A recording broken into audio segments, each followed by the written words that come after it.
Hello दोस्तों, नमस्कार सभी को, जय हिंद। दोस्तों स्वागत है आप सभी का आपके अपने YouTube channel R AA study point पर। दोस्तों जी के सामान्य अध्ययन के दोस्तों ऐसे क्वेश्चंस आपको कराने वाला हूँ लूसेंट जीके के, जो आपकी परीक्षा में छपे ही मिलेंगे और छपे ही मिलेंगे। दोस्तों आप लोग जैसे कहते हो ना, एग्जाम से पहले एक टॉनिक दे दो मुझे कि इसी में से क्वेश्चन फंसे, वो टॉनिक दोस्तों आपके सामने आ गई है। इस क्लास को बिल्कुल मत छोड़िएगा, बेहतरीन क्वेश्चन है ऐसे जो आपको छपे मिलेंगे दोस्तों। ठीक है दोस्तों, तो शुरू करते हैं सर। दोस्तों शुरू करने से पहले आप लोग चैनल को सब्सक्राइब जरूर कर लें, आपका अपना R AA स्टडी पॉइंट। पहला क्वेश्चन दोस्तों आपकी स्क्रीन पर ये रहा। पहला क्वेश्चन है दोस्तों, किस वैज्ञानिक के द्वारा रेबीज के टीके की खोज की गई? किस वैज्ञानिक के द्वारा रेबीज के टीके की खोज की गई? तो आंसर आपका क्या हो जाएगा? लुई पाश्चर के द्वारा दोस्तों रेबीज के टीके की खोज की गई। लुई पाश्चर आपका राइट आंसर हो जाएगा। रेबीज का टीका लुईस पाश्चर। आगे बढ़ेंगे। किस बीमारी का उपचार करने के लिए इंसुलिन का प्रयोग किया जाता है? इंसुलिन का प्रयोग किया जाता है दोस्तों मधुमेह यानी कि डायबिटीज के लिए। आगे बढ़ते हैं दोस्तों।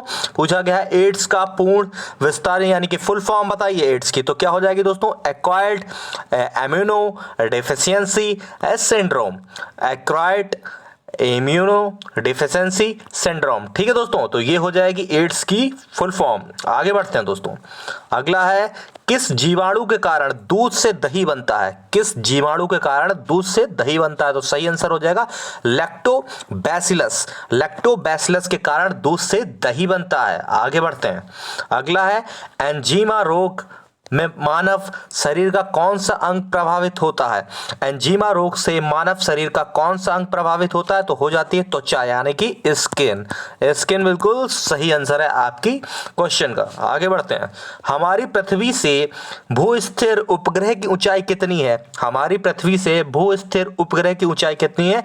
तो कितनी हो जाएगी? 36,000 किलोमीटर। 36,000 किलोमीटर आपके जवाब का हो जाएगा आंसर। आगे बढ़ते हैं। अगला क्वेश्चन है, उगते और डूबते समय सूर्य लाल रंग का प्रतीत होता है, ऐसा क्यों होता है? उगते और डूबते समय सूर्य लाल रंग का प्रतीत होता है, ऐसा क्यों होता है? क्योंकि लाल रंग का प्रकीर्णन सबसे कम होता है। क्योंकि लाल रंग का प्रकीर्णन सबसे कम होता है। आपका जवाब आपके सामने है। अगला है दोस्तों, कौन भारतीय राष्ट्रीय कांग्रेस का प्रथम मुस्लिम अध्यक्ष था? कौन भारतीय राष्ट्रीय कांग्रेस का प्रथम मुस्लिम अध्यक्ष था? आंसर हो जाएगा बदरुद्दीन तैयब जी बिल्कुल सही आंसर हो जाएगा। आगे बढ़ते हैं। अगला क्वेश्चन है, कौन स्वतंत्र भारत के प्रथम गृह मंत्री थे? तो कौन स्वतंत्र भारत के प्रथम गृह मंत्री थे? आंसर हो जाएगा सरदार वल्लभ भाई पटेल। आगे बढ़ते हैं। अगला क्वेश्चन है, किस वैज्ञानिक ने भाप इंजन का आविष्कार किया था? तो आंसर हो जाएगा जेम्स वाट ने। आगे बढ़ेंगे। रेडियो का आविष्कार किस वैज्ञानिक ने किया? आंसर हो जाएगा मार्कोनी ने। किसने? मार्कोनी ने। आगे बढ़ेंगे। आंसर क्वेश्चन है आपका, बांदीपुर वन्यजीव अभयारण्य दोस्तों कहां है? बांदीपुर वन्यजीव अभयारण्य दोस्तों कहां है? आंसर हो जाएगा कर्नाटक। बांदीपुर वन्यजीव अभयारण्य है कर्नाटक में। आगे बढ़ेंगे।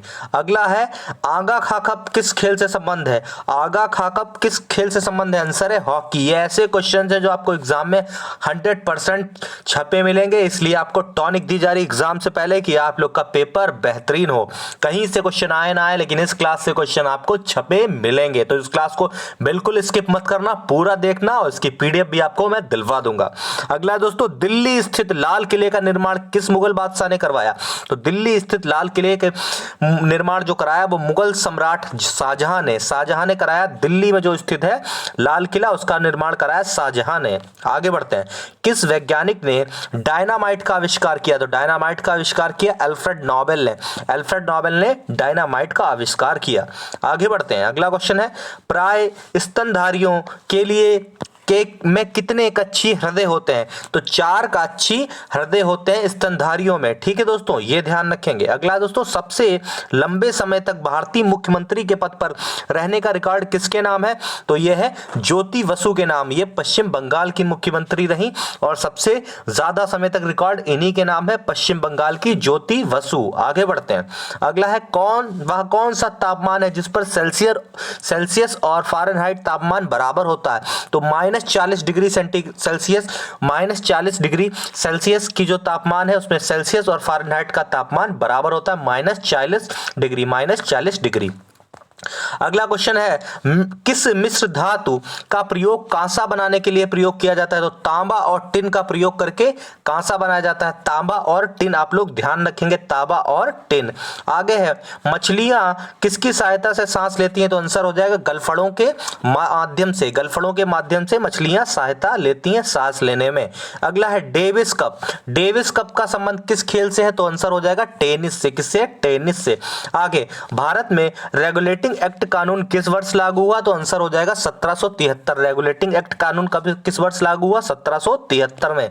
आगे दोस्तों 1857 की क्रांति के बाद अंग्रेजों ने अंतिम मुगल बादशाह बहादुर शाह जफर को कैद करके कहां भेजा? तो भेजा बर्मा, म्यांमार, रंगून में। बर्मा, म्यांमार, रंगून में। अगला क्वेश्चन है भारत का पूर्व से पश्चिम तक विस्तार कितना है? तो 2333 किलोमीटर। 2333 किलोमीटर पूर्व से पश्चिम, 2333 किलोमीटर। भारत में तिरंगे झंडे को भारतीय संविधान सभा ने राष्ट्रीय झंडे के रूप में कब अपनाया? तो अपनाया 22 जुलाई 1947 को राष्ट्रीय झंडे यानी कि तिरंगे को राष्ट्रीय रूप में अपनाया, 22 जुलाई 1947। आगे बढ़ेंगे। अगला क्वेश्चन दोस्तों, डबल फॉल्ट शब्द का प्रयोग किस खेल में किया जाता है? डबल फॉल्ट ऐसे क्वेश्चन है जो हजारों बार रिपीट हुए परीक्षाओं में, वो क्वेश्चन ये है। ये दोस्तों बहुत इंपॉर्टेंट क्वेश्चन है। टेनिस में दोस्तों डबल फॉल्ट का प्रयोग किया जाता है। डबल फॉल्ट का प्रयोग किया जाता है टेनिस में।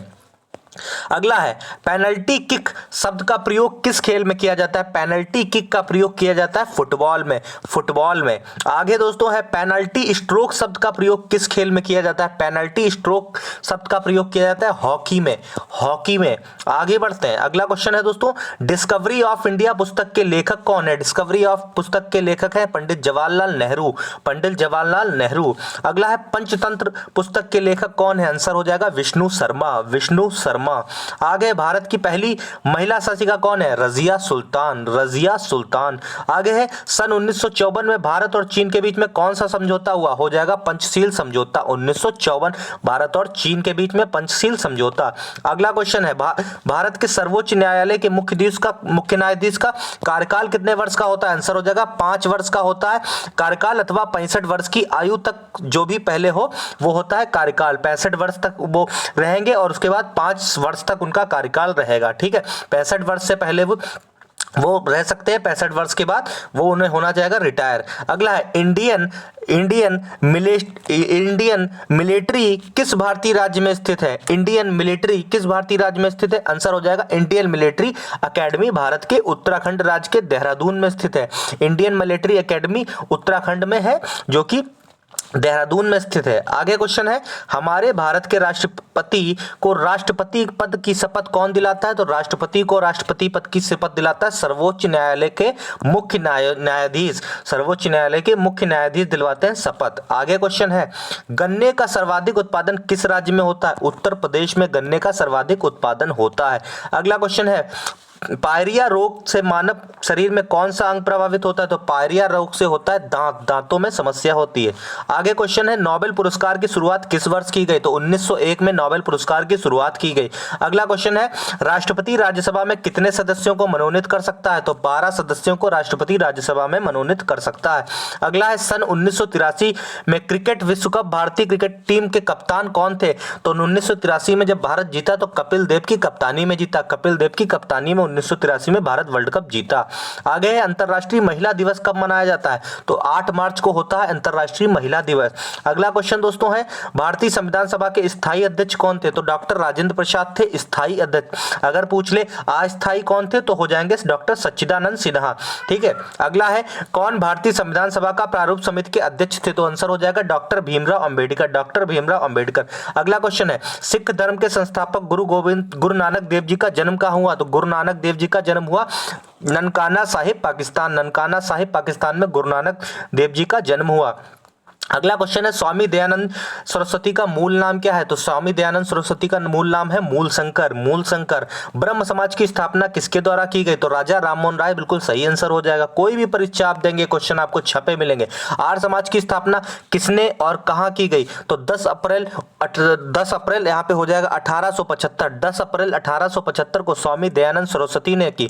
मुंबई में आर्य समाज की स्थापना की दयानंद सरस्वती ने की 10 अप्रैल 1875 में मुंबई में में की आर्य समाज की स्थापना की। आगे बढ़ते हैं। अगला क्वेश्चन है, कौन भारत की पहली महिला राज्यपाल है? तो सरोजनी नायडू भारत की पहली महिला राज्यपाल हैं। अगला है, 1857 में विद्रोह में किस भारतीय क्रांतिकारी ने सर्वप्रथम अपना बलिदान दिया? आंसर हो जाएगा मंगल पांडे। आंसर हो जाएगा मंगल पांडे। तो दोस्तों आगे क्वेश्चन आपकी क्लास कंटिन्यू होगी, आप लोग शेयर करिए और ऐसे ही प्यार बनाए रखिए, ठीक है दोस्तों। और आप लोगों को अगर ऐसी क्लासेस लगातार चाहिए, ऐसी क्लासेस आप लोगों को लगातार चाहिए और प्यार आपको बनाए रखना होगा हमारे ऊपर, ठीक है दोस्तों। तो आप लोग बस वीडियो को शेयर करिए और आपको रेगुलर इसी तरीके के क्वेश्चंस मैं आपको कराता रहूंगा। और आपको पीडीएफ चाहिए होगी तो इस नंबर पर आप लोग मैसेज कर सकते हैं 73091915959543। ठीक है दोस्तों, धन्यवाद। जय हिंद, जय भारत।